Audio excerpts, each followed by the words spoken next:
International student Luis Sanchez is trying to refocus on his studies. It's been a difficult few weeks trying to find a place to live. I started looking outside of campus, and it was a really difficult task because the prices have gone up significantly over the past year. Even with the addition of a roommate, the fourth-year political science student will be paying several $100s a month more.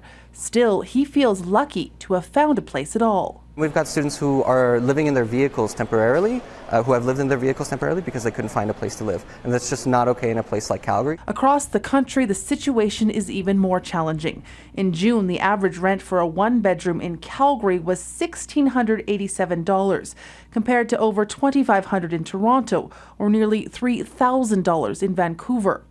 We need to increase the supply of housing. In May, the Prime Minister told a conference of big city mayors that $4 billion in federal funding will be coming to help cities increase their housing supply.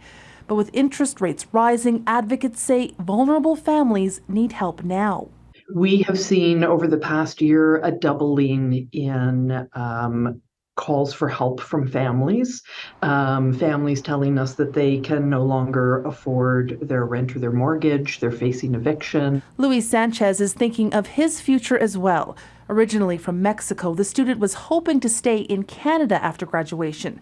Now he and his classmates aren't so sure. I really have heard stories of other students that are thinking of even moving to the United States after they graduate because the cost of living in terms of housing and overall life, it's cheaper than in many Canadian cities. The weight of both an affordability and housing crisis, just too much to take.